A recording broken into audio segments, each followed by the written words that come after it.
Hi, everyone. Hi. How are you? Good morning. So my name is Rodrigues, and we're doing a presentation about Enditnow. Have you heard about Enditnow Sabbath? Yes. I hope so. So we have a group of researchers from Andrews, and we're exploring the topic of Enditnow. And we have me, Professor Cantillano, Professor Shannon. We also have Professor Drumm, Professor Cincala, and our contributor, Michael Campbell, right? He's from the NAD. So we decided to do a research about Enditnow, and we wanted to explore the Seventh-day Adventist Church's engagement with the Enditnow Sabbath. And the Enditnow Sabbath is the fourth Sabbath of August, and it's like a global campaign and with prevention about abuse and violence. Okay, so we decided to explore that. How are churches in the NID engaging in the Enditnow Sabbath? So at first, we decided to look at all the social media. So we were looking at, let me just pass it down. We were looking at all the available digital platforms. So YouTube, Facebook, newsletters, also, what else? All the sites, the websites.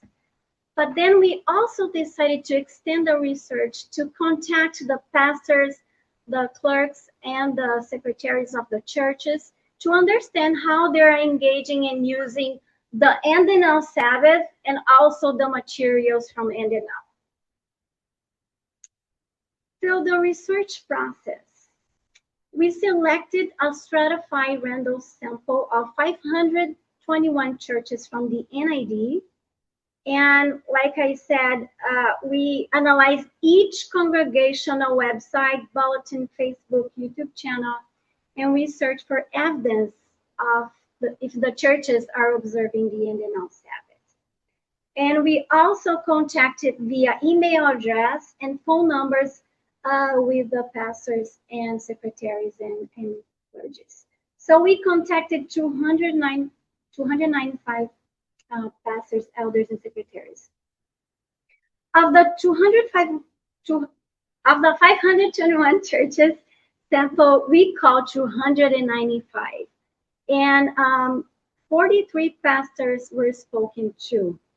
So the findings were 5 churches held Enditnow Sabbath, okay, from the 295, to discuss other abuse content during Sabbath programming. That means that during the Enditnow Sabbath, they had other people come to speak.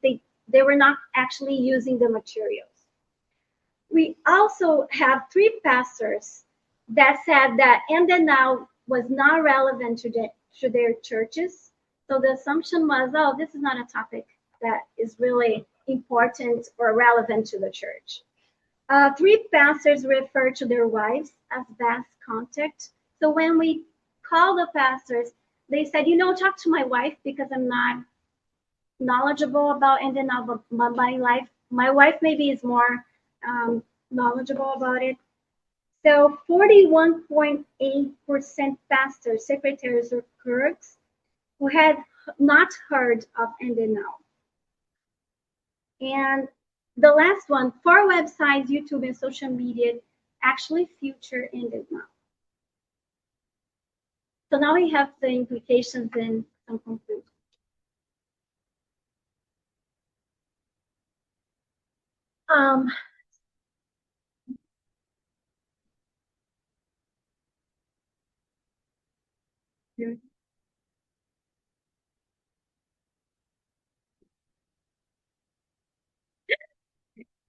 So for the implications, as you might have guessed from the numbers, there's definitely a big possibility that this both purpose and materials of the churches are being misunderstood by leaders and pastors and church members.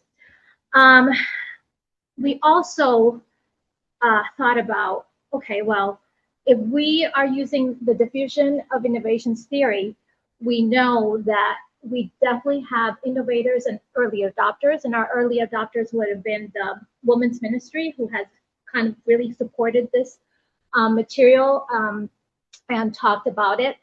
But we're really only there. And in order for this to grow, in order for the information to be known and be used, we really need to move to the early majority at least. And so we're definitely not there yet.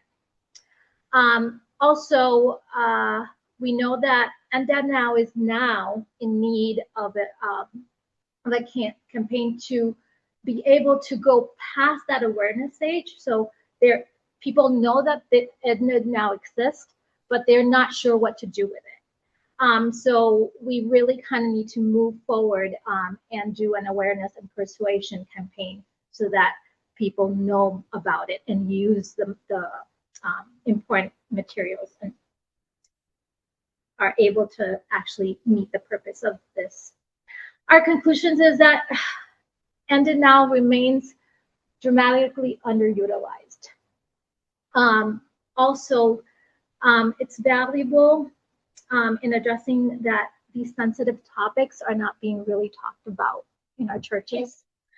And we also have highlighted that limited knowledge of the initiative among pastors, the significant yet often informal leadership role of pastor spouses, and persistent misconceptions that abuse is either rare in Adventist settings or not relevant to older members. So this is the thought, right? So, you know, it doesn't apply to our church, or we don't really need this information, or it's not really happening here, right? So why are we're not really using it?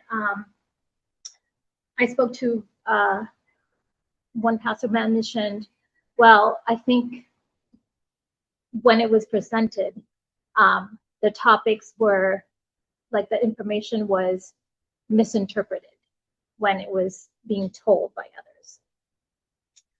So what are our recommendations? Our recommendations is, first of all, to clarify the meaning and purpose and end misconceptions of the Enditnow.